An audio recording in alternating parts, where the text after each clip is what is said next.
Je n'avais jamais touché à cette enveloppe. Elle était là depuis des années, glissée entre deux livres trop lourds pour être ouverts souvent, comme si le papier lui-même savait qu'il devait attendre. Elle ne portait pas de nom, pas de date, rien.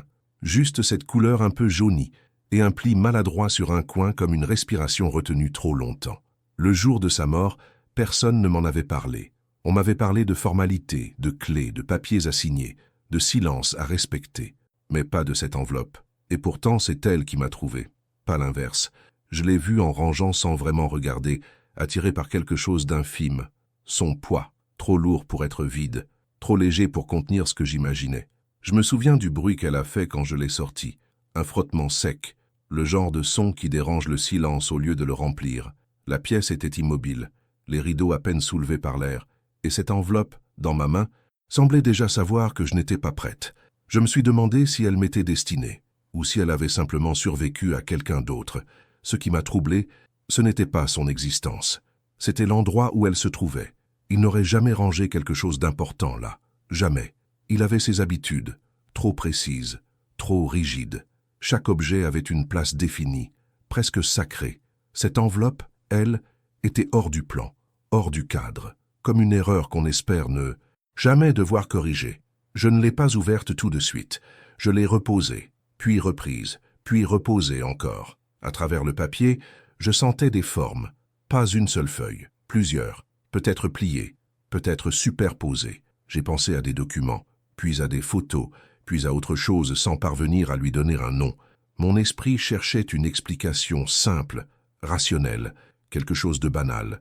Mais mon corps, lui, se tendait, comme s'il reconnaissait un danger que ma tête refusait encore. Il y avait cette odeur aussi, très légère, presque inexistante. Une odeur de vieux papier, mêlée à quelque chose de plus personnel, quelque chose que je connaissais sans pouvoir l'identifier. Et soudain, j'ai compris pourquoi je n'avais jamais remarqué cette enveloppe auparavant. Elle n'était pas censée être trouvée, pas par moi, pas maintenant. Je me suis assise, lentement, comme si un mouvement brusque pouvait tout faire s'effondrer. L'enveloppe reposait sur mes genoux, silencieuse, passive en apparence, mais j'avais la sensation étrange qu'elle observait, qu'elle attendait une décision. Pas celle de l'ouvrir, une décision plus profonde, plus intime. Est-ce que j'avais le droit? Il n'avait rien dit avant de partir, rien laissé entendre, aucun aveu, aucun avertissement. Sa mort avait été ordinaire, trop ordinaire pour quelqu'un qui occupait autant de place dans ma vie. Cette enveloppe, soudain, venait contredire cette normalité. Elle introduisait un doute, un léger décalage, comme une note fausse dans une mélodie qu'on croyait connaître par cœur. Je l'ai retournée. Toujours rien, pas même une initiale. Et c'est là que quelque chose m'a frappé. Un détail minuscule, presque ridicule. Le rabat était déjà légèrement ouvert. Pas assez pour voir ce qu'il y avait à l'intérieur. Juste assez pour prouver qu'elle avait été manipulée. Fermée, puis rouverte, puis laissée ainsi. Comme si quelqu'un avait hésité au dernier moment. Comme si le geste s'était arrêté, suspendu entre le courage et la peur. Ce n'était pas une enveloppe oubliée. C'était une enveloppe abandonnée. Et à cet instant précis, sans encore savoir ce qu'elle contenait, j'ai senti que ce qu'il avait laissé là n'était pas seulement du papier. C'était une intention, un choix, peut-être même une fuite. Je l'ai serrée contre moi, sans raison logique. Et j'ai pensé, s'il ne voulait pas que je la trouve, pourquoi l'avoir laissée là? Je me suis levé avec l'enveloppe encore dans la main, comme si la poser signifiait déjà accepter quelque chose que je n'étais pas prête à comprendre. La maison paraissait différente, soudain trop grande, trop silencieuse. Chaque pas résonnait plus longtemps que d'habitude, comme si les murs tentèrent de retenir ce que je pensais. Je me suis dit que je dramatisais, que le deuil déforme les gestes les plus simples, qu'une enveloppe reste une enveloppe, même quand elle apparaît au mauvais moment. J'ai cherché une explication raisonnable. Il devait s'agir de papiers administratifs, d'une note jamais envoyée, d'un brouillon sans importance, quelque chose de pratique, de froid, pas un secret. Je l'ai posé sur la table de la cuisine, bien à plat. La lumière du matin la rendait presque translucide. On devinait des ombres à l'intérieur, mais aucune forme nette. Mon regard glissait dessus sans parvenir à s'y accrocher. J'ai préparé du café. J'ai attendu que l'eau chauffe. J'ai fait semblant de continuer une routine qui n'existait plus vraiment. Le café a coulé trop vite. Le silence, lui, ne coulait pas du tout. Je me suis surprise à parler à voix basse, comme s'il pouvait encore m'entendre. Je lui ai expliqué que je ne comptais pas fouiller dans ses affaires, que je respectais ce qu'il avait été, ce qu'il avait choisi de taire. Dire ces mots m'a rassuré un instant, comme si les prononcer suffisait à effacer l'enveloppe, mais elle était toujours là. J'ai remarqué alors un détail qui m'avait échappé. Le papier était épais, d'une qualité inhabituelle, pas quelque chose qu'on achète au hasard. Et surtout, le bord inférieur était légèrement usé, comme s'il avait été glissé et retiré plusieurs fois d'un endroit trop étroit. Une poche intérieure, un tiroir secret, ou autre chose. J'ai essayé de me souvenir de ses habitudes, de ses cachettes, de ses manies. Rien ne collait. Il n'aimait pas conserver. Il classait, il jetait, il tranchait. Garder une enveloppe sans nom, sans fonction apparente, allait à l'encontre de tout ce que je savais de lui. Cette incohérence me dérangeait plus que le contenu supposé. Elle fissurait l'image solide que j'avais construite, patiemment, année après année. Je me suis assise de nouveau. J'ai pris l'enveloppe entre deux doigts, sans l'ouvrir. J'ai secoué très légèrement. Un bruit discret a répondu. Un froissement. Pas le froissement sec d'une seule feuille. Plutôt quelque chose de plus dense. Plusieurs couches. Ou un objet plat, enveloppé dans du papier. Mon cœur a accéléré, puis s'est aussitôt calmé. Comme s'il refusait de me suivre jusque-là. J'ai pensé à ce qu'il ne m'avait jamais dit. Pas les grands silences évidents, mais les petites phrases évitées, les réponses trop rapides, les regards qui se détournaient. À l'époque, je les avais rangés dans la catégorie des choses normales. Aujourd'hui, l'enveloppe les faisait ressortir une à une, avec une précision cruelle. Et puis, il y a eu cette phrase, surgie sans prévenir, que je me suis surprise à penser. Et si ce n'était pas pour moi, cette idée m'a glacé. Si l'enveloppe était destinée à quelqu'un d'autre, alors ma découverte devenait une intrusion, une trahison posthume. J'ai envisagé de la remettre à sa place, de refermer le livre, de refermer cette parenthèse avant qu'elle ne s'ouvre vraiment. Mais je savais déjà que c'était trop tard. Le doute s'était installé, et le doute ne se range pas. J'ai retourné l'enveloppe une dernière fois. C'est là que j'ai vu ce que je n'aurais jamais dû voir si vite. Une légère marque presque invisible, là où un nom aurait pu être écrit puis effacé, comme une trace de pression, une hésitation. Quelqu'un avait voulu inscrire quelque chose, puis avait renoncé. Ce n'était pas un oubli, c'était un choix. Et ce choix, sans que je comprenne encore pourquoi, venait de contredire tout ce que je croyais savoir de lui. La nuit suivante, j'ai très mal dormi, pas à cause de rêves précis, mais à cause d'un poids diffus, comme si quelque chose insistait à rester éveillé à ma place. L'enveloppe était restée sur la table de la cuisine. Je ne l'avais ni cachée ni déplacée. Elle occupait l'espace sans le prendre vraiment, exactement comme certaines vérités avant d'être dites. Au matin, la lumière était différente, plus froide. Elle entrait de biais, découpant la pièce en zones claires et en ombres nettes. J'ai eu l'impression étrange que la maison observait ce que j'allais faire. J'ai préparé du thé cette fois, plus lentement. J'ai attendu que l'eau frémisse, comme si ce temps suspendu pouvait retarder ce qui venait. Je me suis assise en face de l'enveloppe.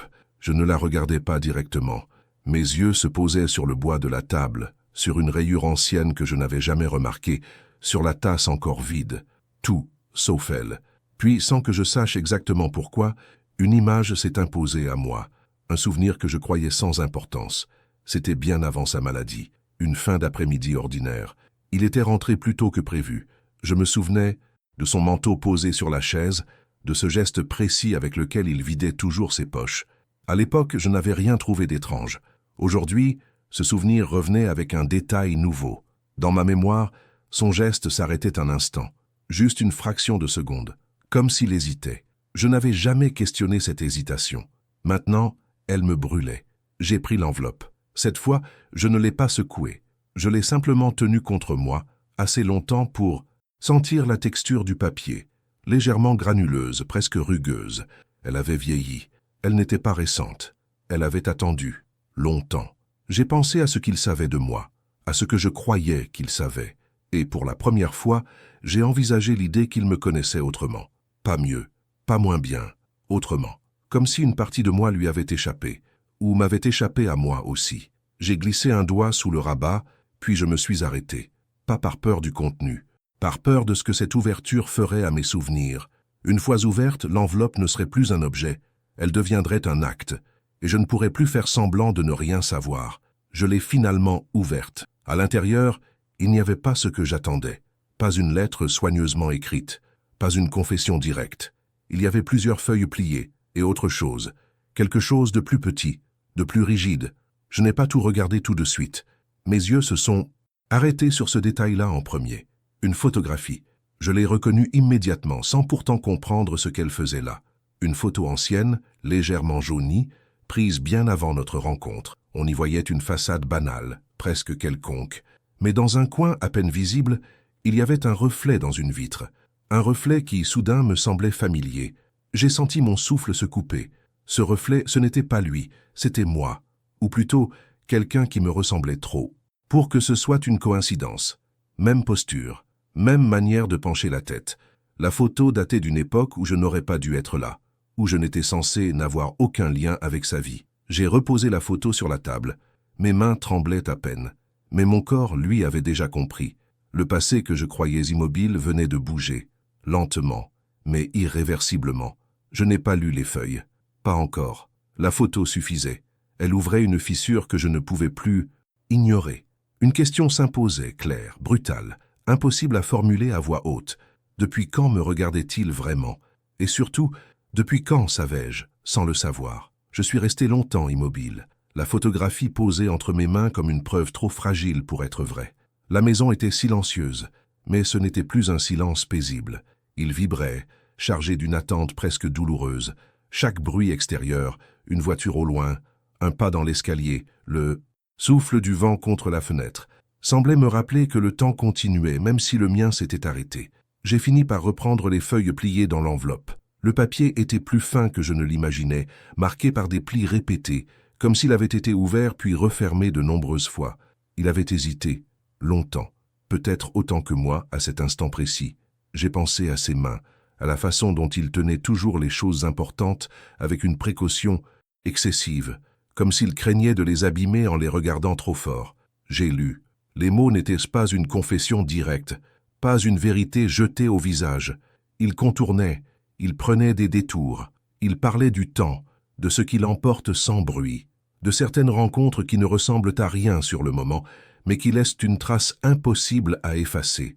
Il ne me nommait pas tout de suite. Il parlait d'une jeune femme croisée des années plus tôt, d'un regard échangé par hasard, d'une impression étrange de reconnaissance sans souvenir commun.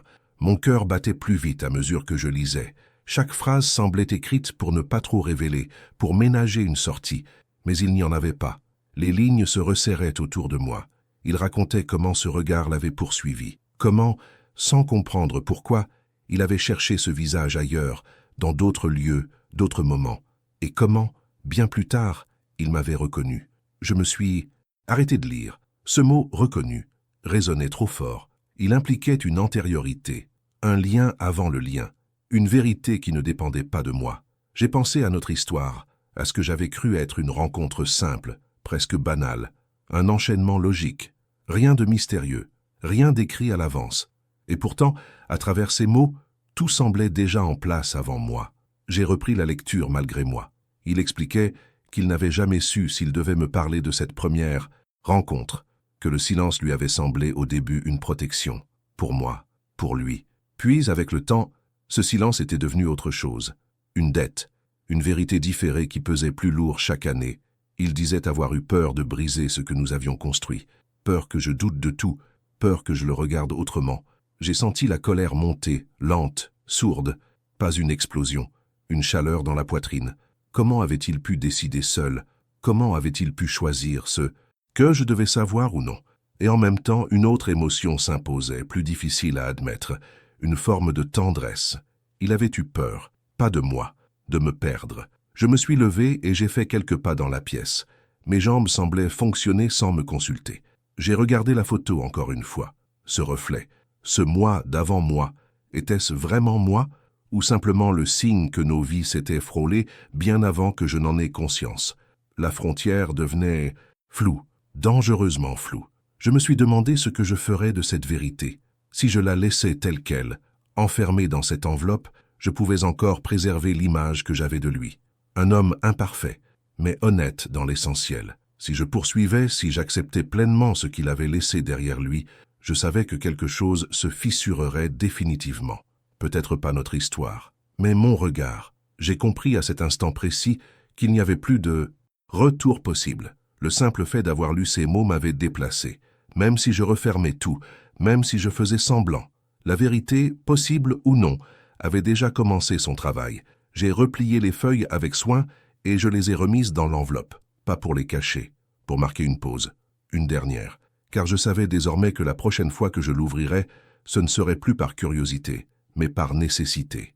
Et cette décision-là, silencieuse, irrévocable, pesait plus, lourd que tout ce que j'avais lu.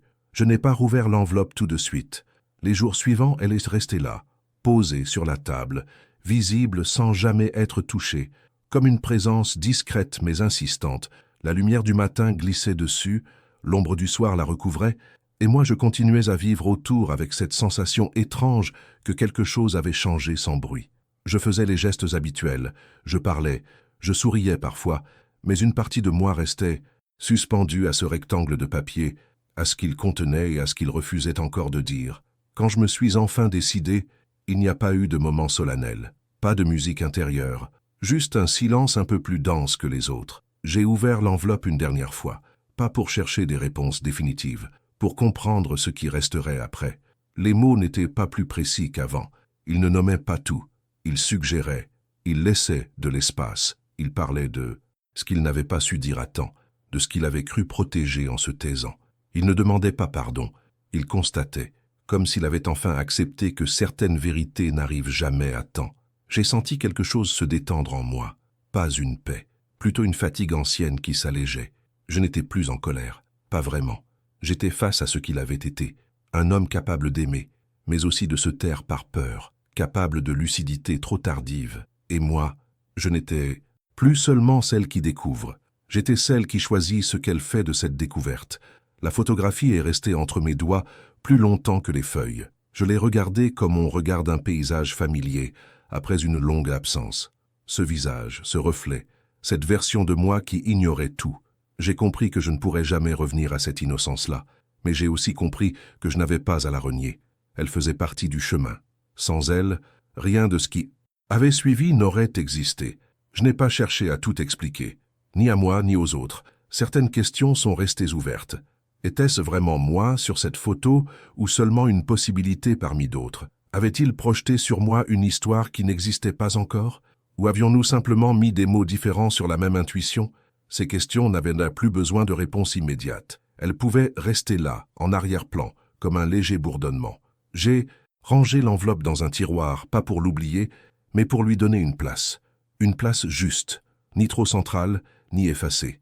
Elle faisait désormais partie de mon histoire, mais elle ne la définissait pas entièrement. Ce qu'il avait laissé derrière lui ne me disait pas tout de lui. Et surtout, cela ne disait pas tout de moi. Le soir, en éteignant la lumière, j'ai pensé à ce que nous laissons tous derrière nous sans le savoir. Des mots, des objets, des silences, des fragments qui attendent quelqu'un pour prendre sens. Peut-être que la vérité n'est jamais un bloc entier. Peut-être qu'elle arrive par morceaux, à des moments imparfaits, quand nous sommes enfin capables de les porter. Je me suis endormi avec cette idée-là, pas apaisée, mais moins lourde, comme si accepter de ne pas tout savoir, de ne pas tout réparer, était déjà une forme de fidélité à ce que nous avions été, à ce que nous n'avions pas su dire, à ce que nous avions tout de même vécu. Et vous, que feriez-vous si un objet vous disait la vérité que personne n'a osé vous dire?